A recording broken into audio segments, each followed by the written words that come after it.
Hello બચ્ચો, કેમ છો? જય સ્વામિનારાયણ. આજે પૃષ્ઠ રસાયણ વિજ્ઞાનના આ લેક્ચરમાં આપણે લાસ્ટ લેક્ચરમાં ઉત્સેચક ઉદ્દીપન સ્ટાર્ટ કર્યું હતું. તો એ ઉત્સેચક ઉદ્દીપનના લાક્ષણિકતાની વિશે વાત કરીએ કે ઉદ્દીપન કયા ટેમ્પરેચરે થવું જોઈએ, ક્યારે થવું જોઈએ, એના વિશેની વાત છે. પહેલું તો ખૂબ જ વિશિષ્ટ કાર્યક્ષમ હોય છે. અહીં સૌથી પહેલું ખૂબ જ વિશિષ્ટ કાર્યક્ષમ ઉત્સેચકનો એક અણુ પ્રક્રિયકના 10 લાખ અણુઓનું નિપજમાં પરિવર્તન કરી શકે. ઉત્સેચકનો એક અણુ પ્રક્રિયકના 10 લાખ અણુઓનું કરી નાખે નિપજમાં. ઉચ્ચતમ વિશિષ્ટ સ્વભાવ, ઉચ્ચતમ વિશિષ્ટ સ્વભાવ. દરેક ઉત્સેચક આપેલી પ્રક્રિયા માટે વિશિષ્ટ હોય. એક પ્રક્રિયાની અંદર ઉપયોગી બનતો ઉત્સેચક બીજી પ્રક્રિયામાં ઉપયોગી બની શકતો નથી. જેમ કે ગાય ભેંસ જેવા પ્રાણીઓ કાગળ ખાય, બરાબર, ઘાસ ખાય, એ બધાનું પાચન કરી શકે. પણ આપણે કાગળ ખાઈએ, ઘાસ ખાઈએ તો એનું પાચન આપણે ના કરી શકીએ. કેમ? કારણ કે ગાય ભેંસ જેવા પ્રાણીઓના શરીરની અંદર સેલ્યુલોઝના પાચન માટે સેલ્યુલેઝ નામનો ઉત્સેચક છે, જ્યારે આપણામાં સેલ્યુલેઝ ઉત્સેચક નથી. આપણી બોડીમાં ઘણા બધા ઉત્સેચકો આપેલા છે, પણ જે પેશાબની અંદર યુરિયા નીકળતું હોય એ યુરિયાનું જળ વિભાજન યુરેજ ઉત્સેચક જ કરી શકે. આપણે આગળ લેક્ચરમાં ભણી ગયા સુક્રોઝ, તો સુક્રોઝનું વ્યુત્ક્રમણ ઇન્વર્ટેજ ઉત્સેચક કરી શકે. ગ્લુકોઝનું આથવન ઈસ્ટ કરી શકે. એટલે એકમાં ઉપયોગી બનતો ઉત્સેચક બીજી પ્રક્રિયામાં બિન ઉપયોગી બને છે. ઉદાહરણ તરીકે યુરિયાનું જળ વિભાજન યુરેજ ઉત્સેચક દ્વારા જ થાય. ઉત્સેચક ઉદ્દીપનની ક્રિયાવિધિની અંદર અનુકૂળતમ તાપમાને ઉચ્ચતમ સક્રિય, અનુકૂળ તાપમાને ઉત્સેચકની સક્રિયતા ખૂબ જ વધુ હોય છે.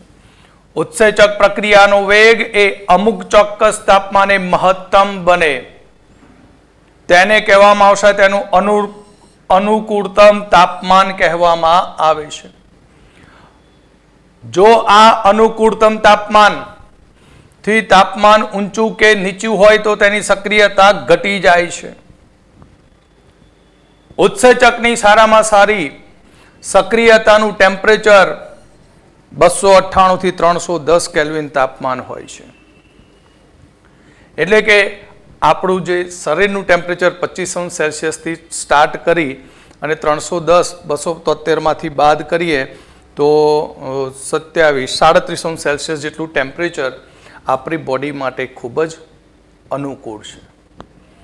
એટલે ટેવ પાડવાની, એસીમાં બેસો તો મિનિમમ 28° ટેમ્પરેચર રાખજો. એનાથી નીચું ટેમ્પરેચર જશે, 23° રાખશો, 22°, તો શું થશે? તમારા શરીરની અંદર જે ઉત્સેચકો પડેલા છે કામ કરવા માટેના, કે જેમનું અનુકૂળ ટેમ્પરેચર કેટલું યાર 298 થી 310 કેલ્વિન, એનાથી નીચું ટેમ્પરેચર જશે તો ઉત્સેચકો નિષ્ક્રિય બની જશે, આરામ કરતા થઈ જશે. એટલે શરીરમાં નવા નવા રોગોનું કામ શરૂ થાય. અને જો તેનાથી ઊંચું ટેમ્પરેચર જાય તો ઉત્સેચકો પ્રોટીનના બનેલા છે અને પ્રોટીન ઊંચા તાપમાને વિકૃત બની જાય. જેમ કે ઈંડાની અંદર તમે જુઓ, ઈંડું કાચું હોય તો એમાં કંઈક પીળા રંગની ગોટી હોય, બરાબર. અમુકનો શોખ હોય ગોટી જ ખાવાનો, ગોટી ખીમો બનાવી આપો, બરાબર, છીછી. અને બાકીનું વ્હાઈટ લિક્વિડ હોય. એ લિક્વિડ એ પ્રોટીન છે, પણ જ્યારે એને કુકરમાં પાણીની સાથે મીઠા સાથે બાફવામાં આવે, બોઇલ કરવામાં આવે, ત્યારે એ પ્રોટીન વિકૃત પામીને સોલિડ બની જાય. એટલે આપણા શરીરની અંદર પણ ઉત્સેચક ઉદ્દીપન માટેનું ટેમ્પરેચર 298 થી 310 કેલ્વિન એ સરસ મજાનું અનુકૂળ ટેમ્પરેચર છે. એનાથી નીચું ટેમ્પરેચર જાય તો ઉત્સેચકની સક્રિયતા ઘટી જાય, એનાથી ટેમ્પરેચર વધી જાય તો રામ નામ સત્ય બી થઈ શકે.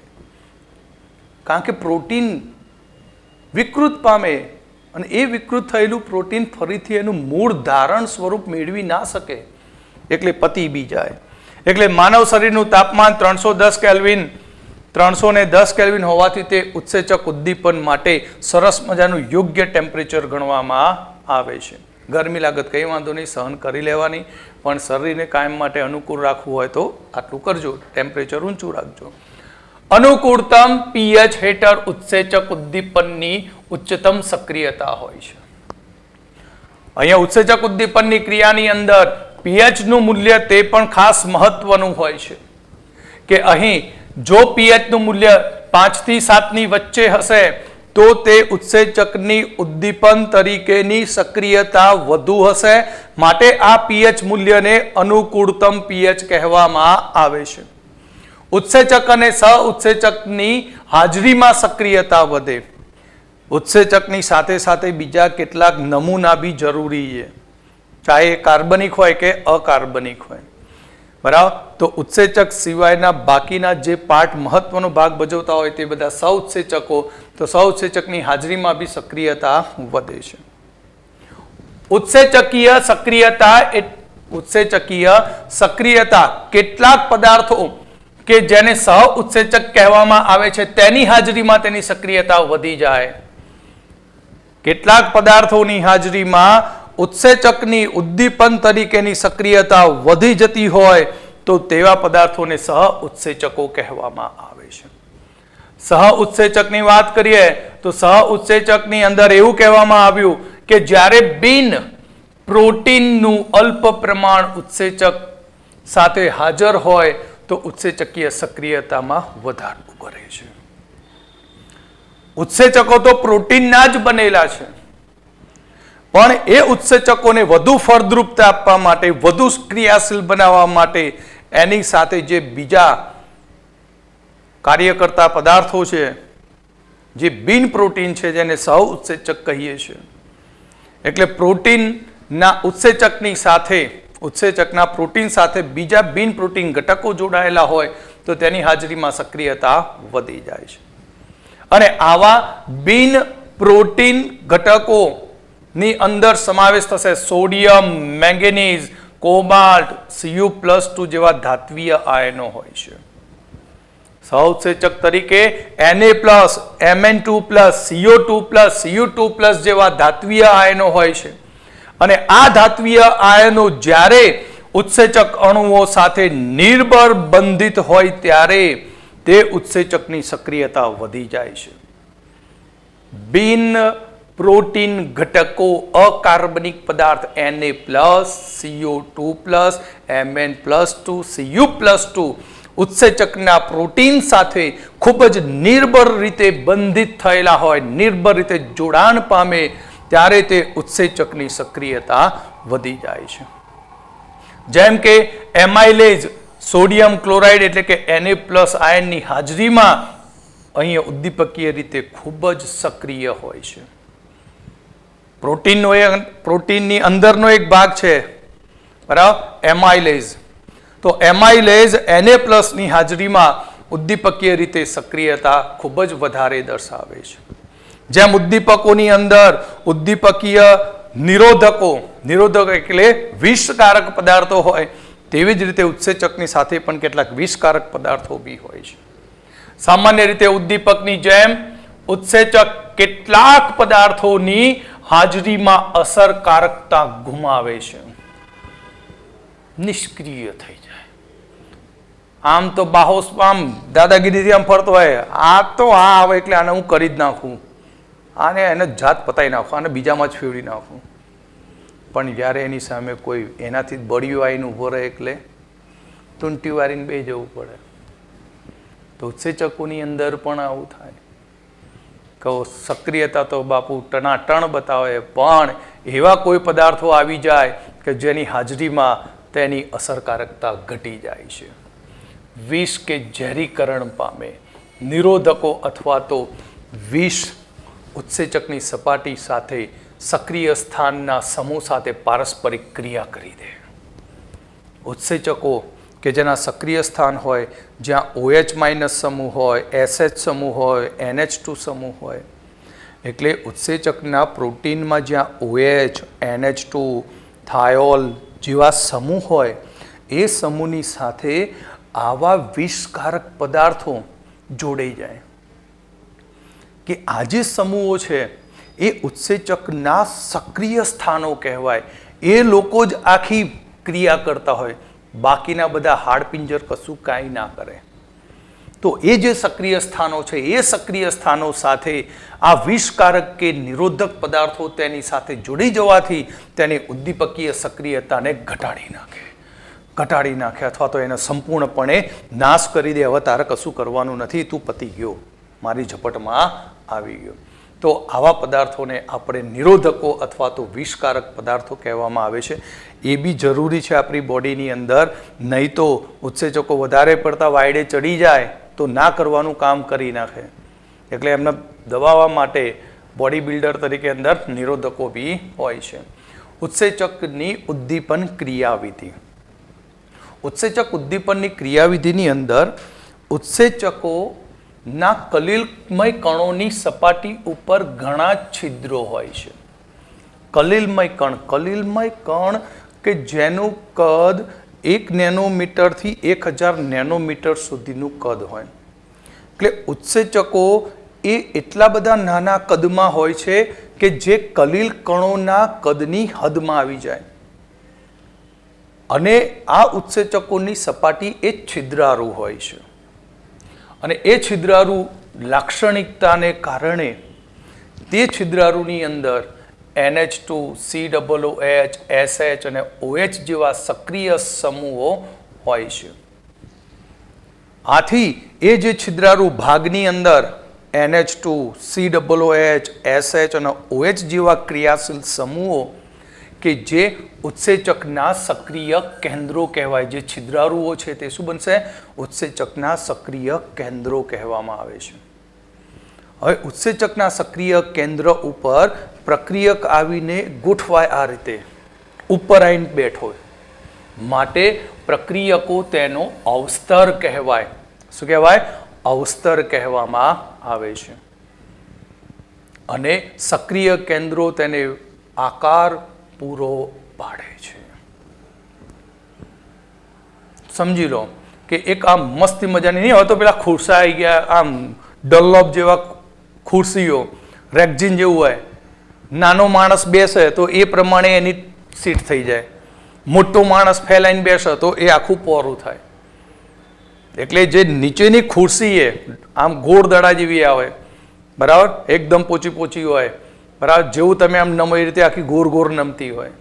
એટલે તમારે સમજવાનું એ ખુરશી જે છે, બરાબર, આ રીતે હોય, આખું લાડવા જેવું આમ ગોર મોર દડા જેવું હોય.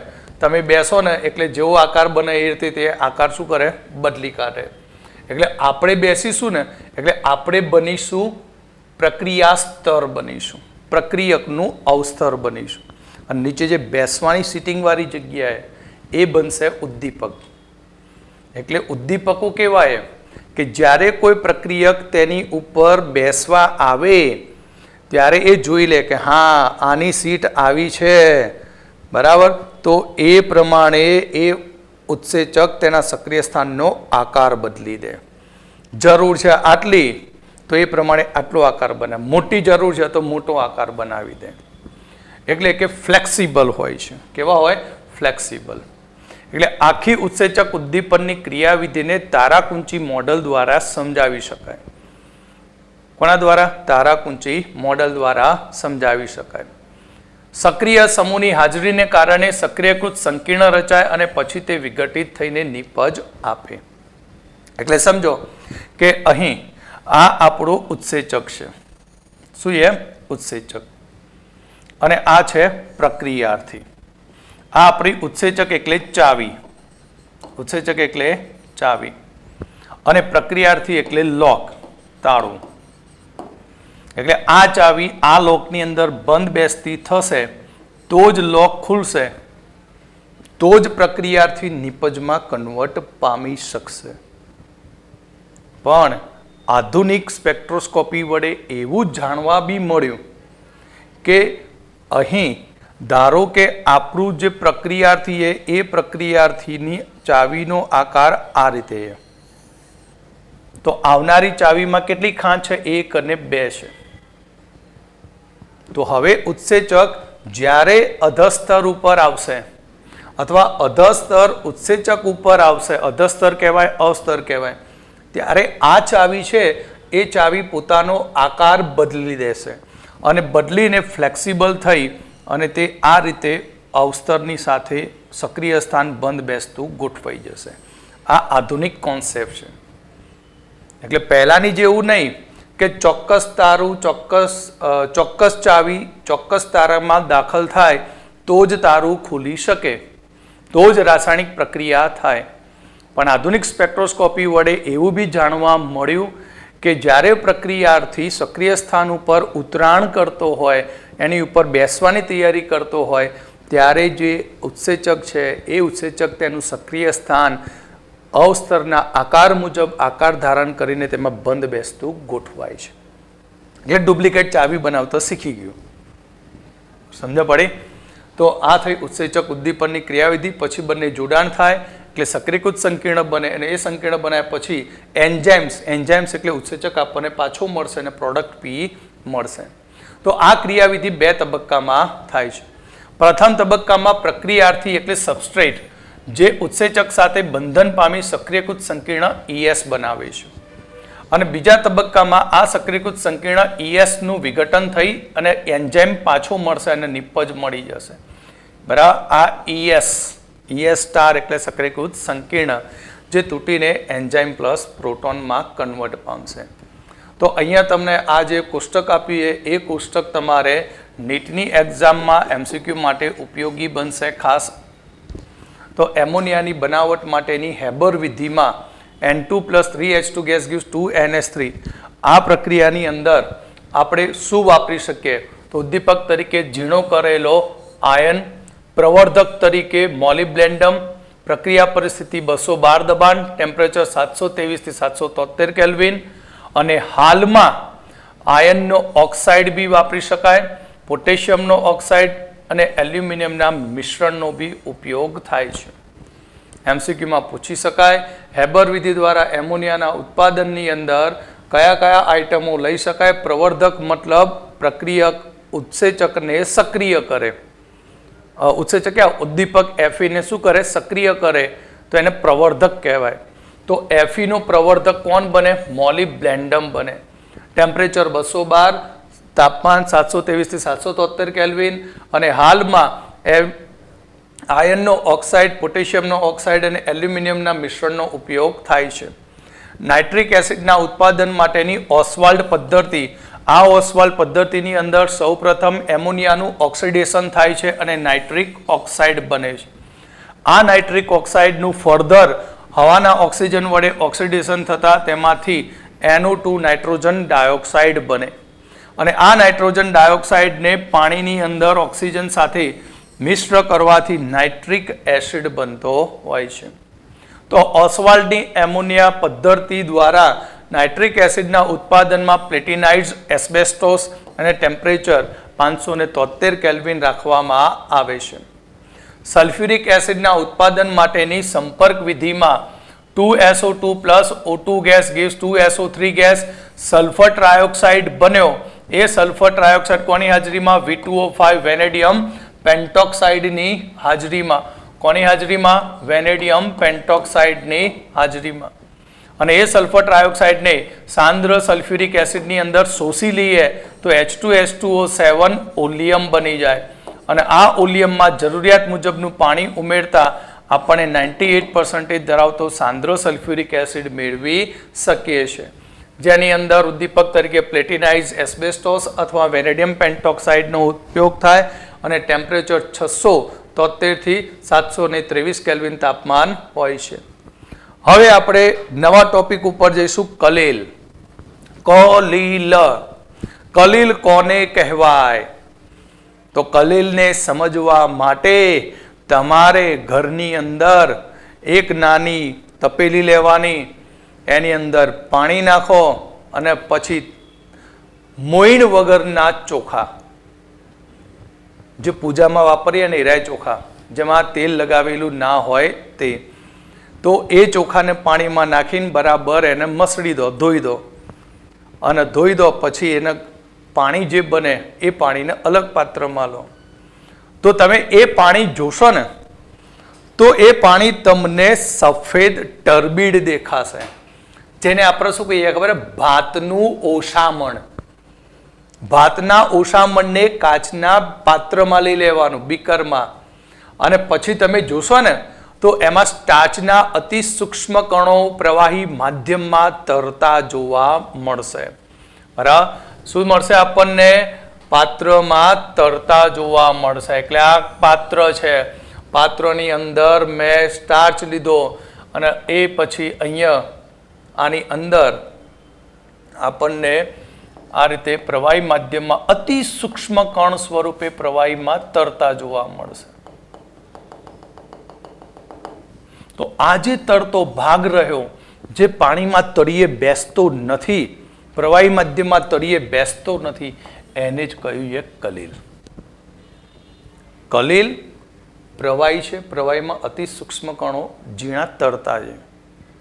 સિમ્પલ ઉદાહરણ સમજવું હોય તો ઘરે ભાત લેવાના, ચોખા લેવાના, પાણીમાં નાખીને બરાબર મસળી દેવાનું. મસળ્યા પછી એ પાણીને તમે જોશો તો ટર્બીડ થઈ જશે, બરાબર? અને એ ટર્બીડ જે બન્યું, બરાબર, એ બની જશે કલીલ. બીજું ઉદાહરણ લેવું હોય તો છાશ. છાશમાં તમે શું જોયા? થોડી વાર પડી રહે તો પાણી વધારે હોય તો અમુક જે ભારે કૂચા હશે છાશના, દહીંના, એ નીચે આવશે, પણ એકરસ બની ગયેલું હશે તો ગ્લાસની અંદર એ દહીંના સૂક્ષ્મ પાર્ટિકલ પ્રવાહીમાં શું હોય? તરતા રહેતા હોય. માટે છાશ બી એક કલીલ, દૂધ બી એક કલીલ છે. દૂધની અંદર ચરબી છે, એ બી પ્રવાહી માધ્યમમાં તરતી હોય. તો અહીં કલીલ એક વિસમાંગ પ્રણાલી છે, જેમાં એક પદાર્થ એ વિક્ષેપન માધ્યમ કહેવાય છે અને તે ખૂબ જ ઝીણા કણોનો બનેલો હોય છે. એટલે પ્રવાહી માધ્યમમાં લટકતો જે ભાગ છે એ લટકતો ભાગ છે વિક્ષેપન માધ્યમ છે, જે ખૂબ જ સૂક્ષ્મ કણોનો બનેલો હોય છે. અને વિક્ષેપન માધ્યમ ધરાવતી આ પ્રણાલીને કહેવામાં આવશે કલીલ કહેવામાં આવે છે. અને બાકીનું જે લિક્વિડ વાળો ભાગ છે, સૌથી વધુ ભાગ છે, એ સૌથી વધુ ભાગ છે વિક્ષેપિત કલા. કલીલમાં બે આઈટમ, વિક્ષેપન માધ્યમ અને વિક્ષેપિત કલા. જે ડિસ્ટર્બ થાય એ કલા કહેવાય અને જે ડિસ્ટર્બ કરે એને કહેવાય માધ્યમ કહેવાય. એટલે પાણી સ્થિર છે પણ એમાં દહીં બારીક વાટીને નાખી દઈએ તો પાણીનું ગયું અસ્તિત્વ, છાશ બની ગઈ. તો પાણી વિક્ષેપિત પામી, માટે પાણી વિક્ષેપિત કલા અને દહીં જે નાખીએ છીએ એ બને છે વિક્ષેપન માધ્યમ બને છે. તો મીઠાનું દ્રાવણ અને ખાંડનું દ્રાવણ એ સાચા દ્રાવણો છે. આ સાચા દ્રાવણો, કલીલ દ્રાવણો, આદર્શ દ્રાવણો, એ બધું હું તમને લાસ્ટમાં સમજાવીશ, કારણ કે આખું પૂરું થાય ચેપ્ટર પછી ખબર પડશે. તો મીઠાનું દ્રાવણ અને ખાંડનું દ્રાવણ સાચું દ્રાવણ. જે પદાર્થને પાણીમાં ઓગાળતા પારદર્શક પ્રવાહી બનાવી દે, પારદર્શક દ્રાવણ બનાવે, એને કહેવાય સાચું દ્રાવણ. પણ ચોખાને પાણીમાં લઈ બરાબર શક કરો તો એ ચોખાના સ્ટાર્ચના કણો પાણીની અંદર તરતા દેખાશે અને એ પાણી આપણને સફેદ ટર્બીડ, દૂધિયા રંગ જેવું લાગશે. એ પારદર્શક બનતું નથી. જે દ્રાવણ પારદર્શક નથી બનતા, અપારદર્શક ના કહેવાય, પણ બંનેની વચ્ચેનો હોય તો તે બને કલીલ. તો અહીં મીઠાનું દ્રાવણ અથવા ખાંડનું દ્રાવણ સાચા દ્રાવણ છે, જે સમાંગ પ્રણાલી છે. પછી કે જો રેતી અને પાણીને ભેગા કરીને તેને સખત હલાવી થોડી વાર મૂકી રાખીએ તો જે રેતીના ભારે કણો છે એ ભારે કણો એ રેતીના તળિયે બેસી જશે અને તળિયે બેસી જવું એને કહેવામાં આવશે નિલંબન કહેવામાં આવશે. શું કહેવામાં આવશે? એને નિલંબન કહેવામાં આવે છે. પણ રેતીના એવા અતિ સૂક્ષ્મ કણ હશે કે જેમનું કદ 1 નેનોમીટરથી 1000 નેનોમીટરની વચ્ચે હશે, તેવા રેતીના સૂક્ષ્મ કણો અહીં બંને માધ્યમની વચ્ચે લટકતા હશે. પ્રવાહી માધ્યમમાં તે એક સમુચ્ચય તરીકે રહેશે. તો તેને કહેવામાં આવશે કલીલીય વિક્ષેપન અથવા કલીલીય પરિક્ષેપન કહેવામાં આવે છે. તો અહીં પરિક્ષેપણ માધ્યમ અથવા વિક્ષેપણ માધ્યમ એટલે શું? તો કલિલ પ્રણાલીમાં જે પદાર્થનું પ્રમાણ વધારે હોય છે તેને પરિક્ષેપણ માધ્યમ કહેવામાં આવે છે અને પરિક્ષેપણ માધ્યમને લગભગ દ્રાવણમાંના દ્રાવક તરીકે સરખાવાય છે. પરિક્ષેપણ માધ્યમ એટલે શું? તો કલિલમાં જે આઇટમનું પ્રમાણ સૌથી વધુ હોય તેને પરિક્ષેપણ માધ્યમ વિક્ષેપણ માધ્યમ કહેવામાં આવે છે અને એ સૌથી વધુ પ્રમાણ એ દ્રાવણની જેમ એક દ્રાવક તરીકે કાર્ય કરે છે. પરિક્ષેપિત કલા વિક્ષેપિત કલા તો કલિલમય પ્રણાલીમાં જે પદાર્થનું પ્રમાણ ઓછું હોય છે તેને પરિક્ષેપિત કલા જે લગભગ દ્રાવણમાંના દ્રાવ્ય તરીકે ઓળખવામાં આવે છે. તો કલિલમાં પરિક્ષેપિત કલા કોઈ એક વિરાટ અણુ સ્વરૂપે હોય છે. પરિક્ષેપિત કલા દ્રાવણમાં આ રીતે એક વિરાટ અણુ સ્વરૂપે હોય છે. વિરાટ કોહલી બરાબર અણુ સ્વરૂપે હોય છે અને આવા વિરાટ અણુ તરીકે પ્રોટીન સંશ્લેષિત પોલિમર પદાર્થ અથવા ઘણા બધા પરમાણુ આયન કે અણુઓનો પુંજ હોય છે. એટલે અહીંયા જે લટકતો ભાગ છે પરિક્ષેપિત કલા છે બરાબર એ પરિક્ષેપિત કલા તરીકે શું હોઈ શકે? તો વિરાટ અણુઓમાં પ્રોટીન સંશ્લેષિત પોલિમર અને ખૂબ જ મોટી સંખ્યામાં પરમાણુ અણુ કે આયનોના પુંજ હોય છે. દાખલા તરીકે પાણીમાં સિલ્વરના કલિલમય દ્રાવણમાં અહીં પાણીમાં સિલ્વરના કલિલમય દ્રાવણમાં પાણી એ પરિક્ષેપણ માધ્યમ થશે અને સિલ્વરના કણો એ પરિક્ષેપિત કલા થશે. એટલે પાણીની અંદર ખૂબ જ બારીક રજ સિલ્વરની નાખી દઈએ તો એ રજ એ સિલ્વરની પાણીમાં તરતી રહેશે તો તરતા પાણીની અંદર તરતો ભાગ જે સૌથી ઓછો જે બનશે સિલ્વર પરિક્ષેપિત કલા અને પાણી સૌથી વધુ છે જે પરિક્ષેપિત માધ્યમ બને છે.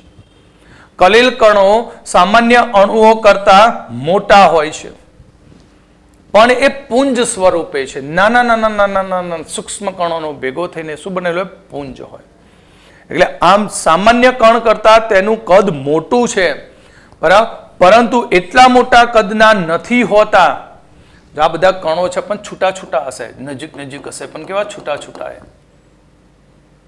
પણ જો બધા જોઈન્ટ ચોટડુક થઈ જાય તો થઈ જાય બધું ભેગું થઈ જાય તો મોટા કદનો બને નીચે બેસી જાય તો નિલંબન થઈ જાય ઉપર તો આલંબન થાય પણ મોટા કદનો હોય તો તે છૂટો પડીને તળિયે બેસી જાય પરંતુ જ્યારે તે નાના હોય છે ત્યારે તે આલંબિત રહે છે. આલંબિત મતલબ પ્રવાહીની અંદર જેમ તેલમાં ભજીયું તરતું હોય બરાબર પાકું થાય તો નીચે બેસે નહીં ઉપરના ઉપર તરતું જ રહે. ભજીયું એ બી આપણું તેલ ઉકળતા તેલનું કલિલ કહેવાય. ઓકે તો અહીં કલિલ કણોનો વ્યાસ 1 નેનોમીટરથી 1000 નેનોમીટર જેટલો હોય છે. કલિલ કણોના નાના કદને લીધે તેમનું પ્રતિગામી પૃષ્ઠ ક્ષેત્રફળ ખૂબ જ વધારે હોય. કદ કેવું કહે છે 1 થી 1000 નેનોમીટર 10⁻10 ઘાત જેને આપણે ઓખે બી ના જોઈ શકીએ એટલું સૂક્ષ્મ કણ છે. માટે આવા સૂક્ષ્મ કણો આપણે પ્રતિ ગ્રામમાં લઈએ તો એ તો અબજોની સંખ્યામાં થાય માટે તેનું પૃષ્ઠ ક્ષેત્રફળ ખૂબ જ વધારે હોય છે. એટલે સિમ્પલ સમજવા માટે કહ્યું છે કે આપણે 1 સેન્ટીમીટર વાળો એક સમઘન લઈએ છીએ. 1/1 સેન્ટીમીટરનો આપણે શું લઈએ છીએ? એક સમઘન લઈએ છીએ. હવે આ સમઘનની 6 બાજુઓ છે બરાબર કેટલું સેન્ટીમીટર? 1 સેમી. આ બી 1 સેમી.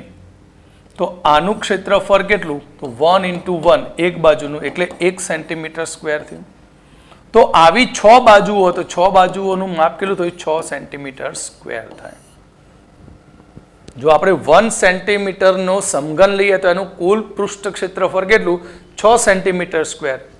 પરંતુ જો હવે આ સમઘનને આપણે 10⁻12 ભાગની અંદર કટિંગ કરી નાખીએ અને કાપી નાખવાનો, કાપીને એટલા નાના નાના ભાગ કરી નાખ્યા કે જેને 10⁻12 શું કર્યું, સમઘનને વિભાજિત કરી દીધો.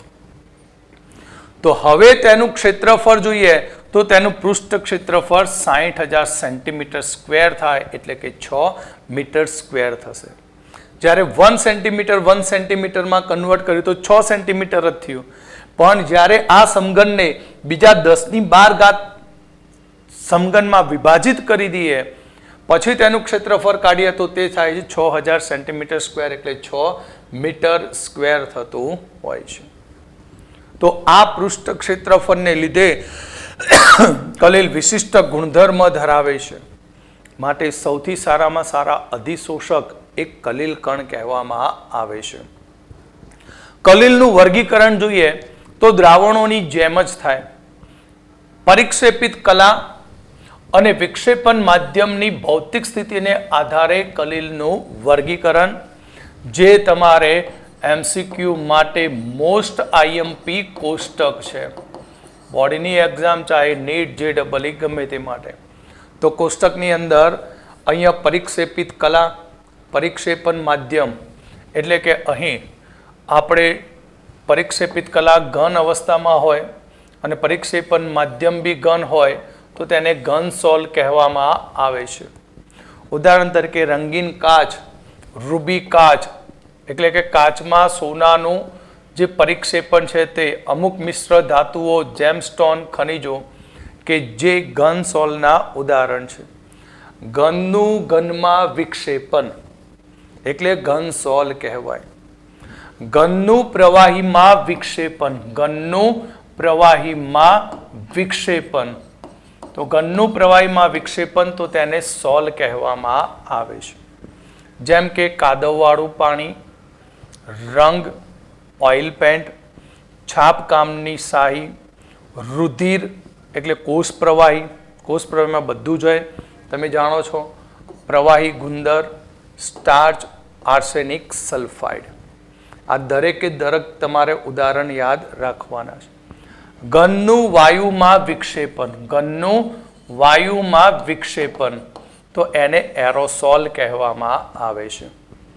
એરોસોલ એટલે ધુમાડો અને ધૂળ, જે અહીં ઘનનું વાયુમાં વિક્ષેપણ છે.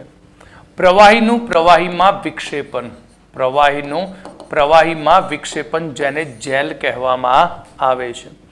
પ્રવાહીનું પ્રવાહીમાં વિક્ષેપણ જેને જેલ કહેવામાં આવે છે. ચીઝ, માખણ, દહીં, પેટ્રોલિયમ જેલી, બૂટ પોલિશ, સાબુ, અગર અગર જેલી અને દવાઓ જે અહીં પ્રવાહીનું પ્રવાહીમાં વિક્ષેપણ સૂચવે છે. અરે પ્રવાહીનું ઘનમાં વિક્ષેપણ, પ્રવાહીનું ઘનમાં વિક્ષેપણ, ઘન આવશે અહીંયા, કરેક્શન કરી દેજો. પ્રવાહીનું પ્રવાહીમાં વિક્ષેપણ થાય તો તેને પાયસ, ઇમલ્સન કહેવામાં આવે છે. પાયસ અથવા ઇમલ્સન એટલે શું? પ્રવાહીનું પ્રવાહીમાં વિક્ષેપણ જેને પાયસ કહેવામાં આવે છે. મિલ્ક, હેર ક્રીમ, કોપરેલ, સિંગતેલ, ઈંડાની જરદી. શું? મિલ્ક, હેર ક્રીમ, કોપરાનું તેલ, બરાબર, કોપરેલ, ત્યાર પછી એ સિંગતેલ, ઈંડાની જરદી. પ્રવાહીનું વાયુમાં વિક્ષેપણ, એરોસોલ, ધુમ્મસ, વાદળ, કીટનાશક છંટકાવ. બરાબર, એરોસોલમાં ગફલત ના થાય, ધ્યાન રાખજો, કારણ કે ધુમાડો અને ધૂળ જેમાં ઘનનું વાયુમાં વિક્ષેપણ છે, પરંતુ પ્રવાહીનું વાયુમાં વિક્ષેપણ થાય તો એરોસોલ પણ એ ધુમ્મસ હોય, બરાબર, ભેજવાળા વાદળો હોય, કીટનાશક છંટકાવનો સમાવેશ થાય. વાયુનું ઘનમાં વિક્ષેપણ, ઘન સોલ, ભગવાન રામના નામે તરતા પ્યુમાઇસ પથ્થર, જય શ્રી રામ, પ્યુમાઇસ પથ્થર જે ઘનની અંદર વાયુના કોટરો બની જાય એકદમ હલકો પથ્થર બની જાય. એટલે વાયુનું ઘનમાં વિક્ષેપણ ઘન સોલ, આઈસ્ક્રીમ, ફોમ અને સ્ટાયરીન રબર જે ઘન સોલના ઉદાહરણ છે. વાયુનું પ્રવાહીમાં વિક્ષેપણ એટલે ફીણ. બરાબર, આપણે સલ્ફાઇડયુક્ત કાચી ધાતુના સંકેન્દ્રીકરણની અંદર ટર્પેન્ટાઇન તેલ, ફીણ ઉત્પાદક એનિલિન, ક્રેસોલ ઉમેરી પછી ફૂંક મારીએ એટલે ત્યાં ફીણ ઉત્પન્ન થાય. એટલે એને કહ્યું પ્લાવન.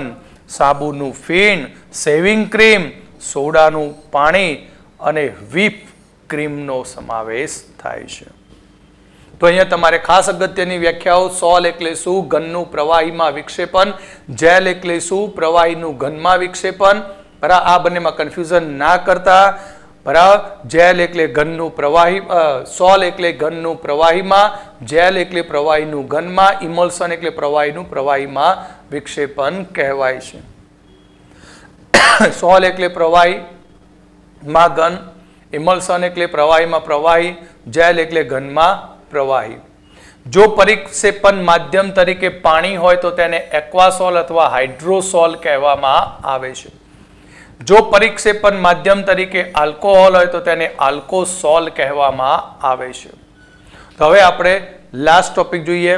પરિક્ષેપિત કલા અને પરિક્ષેપણ માધ્યમ વચ્ચેની પારસ્પરિક ક્રિયાને આધારે કલીલનું વર્ગીકરણ. એટલે કે આ બાજુથી પરિક્ષેપિત કલા આવે, આ બાજુથી પરિક્ષેપણ માધ્યમ આવે. પરીક્ષિત આયો અને પરીક્ષિતી આયુ, બે ક્ષેતી વચ્ચે આકર્ષણ થાય કે અપાકર્ષણ થાય, ગમે છે કે નથી ગમતું. બરાબર, તો એને આધારે એના બે પ્રકાર થશે. એક છે દ્રવ અનુરાગી. અનુરાગ મતલબ લવિંગ, ખાવાનું નહીં બે. બરાબર, પેલી સીપની સ્નેહ. વિક્ષેપિત કલા અને વિક્ષેપણ માધ્યમને એકબીજા સાથે સરસ મજાનો સ્નેહ બનતો હોય, આકર્ષણ થતું હોય, પ્રેમથી રહી શકતા હોય તો એને કહીશું દ્રવ અનુરાગી અથવા લાયોફિલિક કલીલ કહેવામાં આવે છે. પ્રવાહી ચાહક. કેવો? પ્રવાહી ચાહક, પ્રવાહી સ્નેહી. કલીલમય સોલ કે જે ગુંદર, જિલેટિન, સ્ટાર્ચ, રબર. બરાબર, તમે જુઓ એક વાટકીમાં ગુંદર લઈ લો અને પછી એમાં પાણી નાખી દો, હલાવવાની જરૂર જ નહીં. ગુંદર ધીમે ધીમે ધીમે ધીમે પાણીમાં શું થશે? દ્રવ થતો જશે. કારણ કે ગુંદર અને પાણીને એકબીજા પ્રત્યે ચાહક છે. બરાબર, સ્નેહ છે. પરિણામે ગુંદર પાણી સાથે સહેલાઈથી દ્રવ થશે અને તે કલીલ બનાવશે, જેને દ્રવ અનુરાગી કલીલ કહેવામાં આવે છે. એટલે ગુંદર છે, જિલેટિન છે, સ્ટાર્ચ છે, રબર યોગ્ય પ્રવાહી સાથે મિશ્ર કરવાથી સહેલાઈથી તે કલીલ બનાવી શકે. દ્રવ અનુરાગી સોલ એ પરિવર્તનીય સોલ છે. મેં વાટકીમાં ગુંદર લઈ લીધો, પાણી નાખી દીધું, મસ્તી મજાની રબડી થઈ ગઈ. હવે મારે ગુંદર પાછો મેળવવો હોય તો કંઈ નહીં, વાટકીને ધીમે ધીમે તરકામ મૂકી દો આખો દિવસ, અથવા તો ધીમી આંચ ઉપર ગરમ કરો, પાણી શું થશે? ઉડી જશે અને આપણું ગુંદર એમના એમ પાછું મળશે. એટલે કહ્યું કે તે પરિવર્તનીય સોલ છે. એટલે કે જ્યારે ગુંદરમાં પાણી નાખ્યું હતું એ પાણી વિક્ષેપણ માધ્યમને આપણે દૂર કરી દઈએ, પરિક્ષેપણ માધ્યમને દૂર કરી દઈએ તો પરિક્ષેપિત કલા ગુંદર આપણને પાછી મળે. ફરી પાછું એની અંદર પાણી ઉમેરી દઉં. બરાબર, જરૂર હતી એટલે ગુંદરનું લિક્વિડ બનાવીને થૂંક લગાવીને ચોંટાડીને કાગળે ફિટ કરી દીધા. બરાબર, હવે ગુંદર પાછો લેવો, કાલ ઉઠી 2 મહિના પછી જરૂર પડે તો એને ગરમ કરીને પાણી ઉડાડી દીધું, ફરી પાછું ગુંદર મેળવી લીધો, આમ ફરી જરૂર પડે એટલે ફરી પાછું પાણી નાખી દીધું. વિક્ષેપણ માધ્યમ, પરિક્ષેપણ માધ્યમ, તો ફરી પાછો કલીલ બની જશે. એટલે આને કહેવામાં આવશે પરિવર્તનીય સોલ કહેવાય. અને વિક્ષેપણ માધ્યમ તરીકે જો પાણીનો ઉપયોગ કર્યો હોય તો જલ અનુરાગી કલીલ અથવા તેને હાઇડ્રોફિલિક કલીલ કહેવાય. ફિલિક કલીલ કહીશું. શું? હાઇડ્રોફિલિક કલીલ કહેવામાં આવે છે. આ સોલ ઘણા સ્થાયી હોય, લાંબા સમય સુધી પડ્યા રહે, સ્કંદન થાય નહીં. એટલે શું કહેવા માંગુ છું કે અહીંયા મેં ગુંદરનું દ્રાવણ બને તો ગુંદરના કણો અહીંયા પ્રવાહીમાં આરતે લટકતા જ રહેશે ઘણા લાંબા સમય સુધી. પાણી એના ગુંદર છૂટવું પડતું નથી. જો પાણી અને ગુંદર છૂટા પડી જાય તો શું થાય? ગુંદર બધો નીચે બેસી જાય અને એ કેવા કણ સ્વરૂપે? મોટા કદના કણ સ્વરૂપે. તો લટકતા રામનું નીચે તળિયે બેસી જવું તેને કહેવાય સ્કંદન. પણ લાયોફિલિક કલીલ, હાઇડ્રોફિલિક કલીલ, જલ અનુરાગી કલીલ, દ્રવ અનુરાગી કલીલ જેનું સ્કંદન થતું નથી. બરાબર. સોલનું પૃષ્ઠતાન પરિક્ષેપણ માધ્યમ કરતા ઓછું હોય છે. લાસ્ટ દ્રવ વિરાગી. વિરાગી, વિરાગી એટલે વૈરાગ થવો. આખી જિંદગી રહ્યા, જોડે રહ્યા, મજા કરી, પણ આખી જિંદગીમાં કંઈ કશું ભાર્યું નહીં, કઈ મજા આવી નહીં. કંટાળીને સંસારનો ત્યાગ કરી વૈરાગ ઉદ્ભવ્યો, જતા રહ્યા જંગલમાં. સમજણ પડી? ચાહક વિરોધી. પાણી વિરોધી છે, બરાબર. પ્રવાહી વિરોધી, પ્રવાહી વિરાગી, તો એને કહીશું દ્રવ વિરાગી કલીલ અથવા લાયોફોબિક કલીલ કહેવામાં આવે છે. જેમ કે ધાતુ અને તેના સલ્ફાઇડ જેવા પદાર્થોને જ્યારે યોગ્ય પરિક્ષેપણ માધ્યમની અંદર મિશ્ર કરવામાં આવે તો બી આપણને કલીલમય સોલ બનતો નથી. સિમ્પલ. પરિક્ષેપણ માધ્યમ પાણી લીધું, પાણીમાં હું ધાતુનો કોઈ સલ્ફાઇડ નાખી દઉં, જેમ કે ઝિંક સલ્ફાઇડ નાખું. હવે ધાતુનો સલ્ફાઇડ પાણીમાં ઓગળતો નથી, બરાબર. ઓગળતું નથી એટલે એની સાથે કોઈ સ્નેહ થતો જ નહીં. લોખંડ મૂકી દઉં પાણીમાં, સ્નેહ થશે લોખંડને પાણી સાથે? કશું નહીં થાય. એટલે કલીલ ત્યાં બનતો નથી. પણ એ કલીલને મારે બનાવવું હોય ને તો જુદી જુદી રાસાયણિક પદ્ધતિઓનો ઉપયોગ કરવો પડે. મારી મચેડીને બંનેને જોડાણ કરાવવાનું. બસ બેહો લ્યા, ગમે તે કરો, જોડે બેહો, બરાબર. એટલે ત્યાં વિશિષ્ટ પદ્ધતિઓનો ઉપયોગ કરવામાં આવે અને કલીલ બને તો તેને કહીશું દ્રવ વિરાગી કલીલ કહેવામાં આવે છે. આ પ્રકારના સોલ બનાવવા માટે તેમની સાથે થોડાક અલ્પ પ્રમાણમાં વિદ્યુત વિભાજ્ય ઉમેરવા પડે, અથવા તો તેને ગરમ કરવું પડે, અથવા તેને ખૂબ જ હલાવવું પડે, તો જ આપણને સોલ મળી શકે. પણ આ વેપલો કેવો? બળજબરીનું, બરાબર. સમાજની અંદર ભેગા થયા હોય, છૂટાછેડાની કહાની આવી ગઈ હોય, બે બાજુથી લશ્કર છૂટવું તૈયારીમાં જ હોય, પણ સમાજના આગેવાનો સમજાઈને એને થોડું પ્રેશર આપીને બેને ભેગા કરી દે, બરાબર. પણ કેવું એ સમાજના આગેવાન એટલે વિદ્યુત વિભાજ્યું છે, બરાબર. કોઈક ઉગ્ર સ્વભાવનો હતો, દાદાગીરી કરીને બેને સમજાવીને ભેગા કરે. ભેગા તો થયા પણ આખું ટોરું વિખેરીને ઘેર ગયું એટલે ફરી પાછા ધણી ધણિયાની બથમ બથા, બરાબર. સોલ્વ બની આવ્યું, બધું સોલ્યુશન લઈ આપ્યું, ભેગું કરી આપ્યું, પણ એ લોભા સમય સુધી ટકે નહીં. જે મનથી સ્નેહ હોય, બરાબર, લાયોફિલિક હોય તો સંસાર ટકે. ક્યાંથી કહે સર ક્યાં પહોંચાડે લશ્કર? એકવાર અવક્ષેપિત થયા પછી ફરી પાછું પરિક્ષેપણ માધ્યમ ઉમેરવામાં આવે છતાં બી કલીલ સોલ બની શકતો નથી. એટલે સિમ્પલ વસ્તુ કહું છું, સમજો. બે જણા ઝઘડતા હતા, સમાજના આગેવાનો ભેગા થઈ એમને ભેગા કરી આપ્યા, પછી સમાજ ત્યાંથી વિખૂટો પડી ગયો. વિખૂટો પડ્યો એટલે બંને જણા શું થયા? છૂટા પડી ગયા.